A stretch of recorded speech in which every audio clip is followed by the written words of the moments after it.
Back again. আসসালামু আলাইকুম।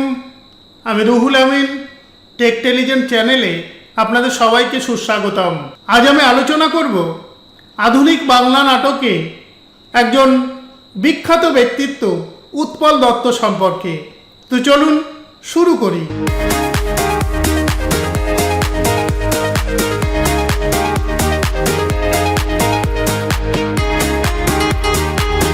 উৎপল দত্ত বলেছিলেন, আমি শিল্পী নই, নাট্যকার বা অন্য যে কোনো আখ্যা লোকে আমাকে দিতে পারে, তবে আমি মনে করি আমি প্রোপাগান্ডিস্ট, এটাই আমার মূল পরিচয়। তো বাংলা নাট্য সাহিত্যে প্রচলিত প্রবাহ বিরোধী বলিষ্ঠ বৈপ্লবিক বিদ্রোহমূলক নাট্য রচনার অগ্রদূত প্রখ্যাত নাট্যকার উৎপল দত্ত রাজতন্ত্র, সামন্ততন্ত্র, ধনতন্ত্র, মৌলবাদ, সাম্প্রদায়িকতা, অশিক্ষা, কুসংস্কার, শোষণ, দমন, পীড়ন ও অত্যাচারের বিরুদ্ধে তার লেখনী ছিল ক্ষুরধার। তার লক্ষ্য ছিল কাহিনীর সাহায্যে গণচেতনার উন্মেষ, কৃষক, শ্রমিক, মধ্যবিত্ত মানুষের মধ্যে মার্ক্সীয় ভাবনার সঞ্চার, ঐতিহ্যের প্রতি আস্থা এবং ইতিহাসের পথে অগ্রসর হওয়া লিটল থিয়েটার গ্রুপের স্রষ্টা। বাংলার প্রগতি সংস্কৃতি আন্দোলনের অন্যতম স্থপতি এই প্রতিভার কাছে নাটকে শেক্সপিয়ার, দর্শনে মার্ক্সবাদ এবং থিয়েটারে জনগণই ছিলেন ধ্রুব তারার মতো। গণনাট্য আন্দোলনে অংশ নিয়ে উৎপল দত্ত মঞ্চাশ্রয়ী ও উন্মুক্ত স্থানে অভিনয়ের জন্য অসংখ্য নাটক রচনা করেছেন। এর মধ্যে অনুবাদ নাটক, মৌলিক নাটক, পথনাটক, যাত্রাপালা, পোস্টার নাটক ইত্যাদির সংখ্যা প্রায় শতাধিক। তার উল্লেখযোগ্য নাটকগুলি হল Macbeth, Othello, Julius Caesar, Richard the third, সমাধান প্রভৃতি অনুবাদ নাটক।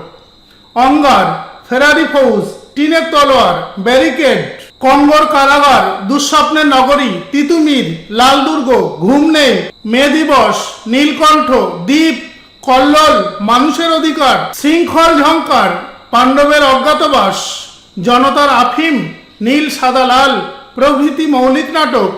রাইফেল, জালিয়ানওয়ালাবাগ, দিল্লি চলো, মাওসেতুং, অরণ্য যাচ্ছে, নীলরক্ত, ভুলি নাই প্রিয়া, সমুদ্র শাসন, বৈশাখী মেঘ ইত্যাদি যাত্রাপালা, স্পেশাল ট্রেন, সমাজতান্ত্রিক চাল প্রভৃতি পথনাটক। নাট্যকার পরিচালক উৎপল দত্তের ব্যতিক্রমী ব্যক্তিত্ব দাঁড়াও পথিকবর, শেক্সপিয়ার ওয়ালা, চৌরঙ্গী, ভুবন সোম, ফরিয়াদ, কলকাতা 71, ইন্টারভিউ, কোরাস, আনন্দমেলা, আগন্তুক প্রভৃতি প্রবন্ধের সমুজ্জ্বল।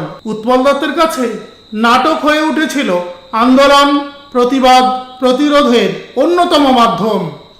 উৎপীড়িত মানুষের জীবন যন্ত্রণার প্রতিবাদ মুখর হাতিয়ার। কল্লোলে নৌবিদ্রোহীদের মুক্তির লড়াই, রাইফেলে জালিয়ানওয়ালাবাগের হত্যাকাণ্ডের প্রেক্ষাপটে রক্তাক্ত সংগ্রাম, অঙ্গারে কয়লা খনি শ্রমিকদের জীবন সংগ্রাম, লাল দুর্গে বিশ্বময় সমাজতন্ত্রীদের উজ্জীবনের প্রেরণা, মানুষের অধিকারে কালো মানুষের প্রতি শ্বেতাঙ্গদের অত্যাচার ইত্যাদি। তার সমস্ত নাটকগুলি বিষয়, বস্তু, চরিত্র পরিকল্পনা, পরিবেশের বাস্তবতা এবং জনতার বলিষ্ঠ ভাব অভিব্যক্তিতে অনবদ্য। শ্রেণীদ্বন্দ্বের আলোয় এবং মার্ক্সীয় ভিক্ষায় জীবন প্রবাহের ঐতিহাসিক ভূমিকা নিরূপণ করেছেন উৎপল দত্ত। সর্বহারা শ্রেণী স্বার্থকে নাটকে সম্মানিত করে গণতান্ত্রিক আন্দোলনের প্রতিটি ধাপের প্রতি দৃষ্টি দিয়ে তিনি এই দৃষ্টির চৈতন্যে জয় করে নিয়েছেন লক্ষ লক্ষ নাট্য উপভোক্তার সংবেদী হৃদয়।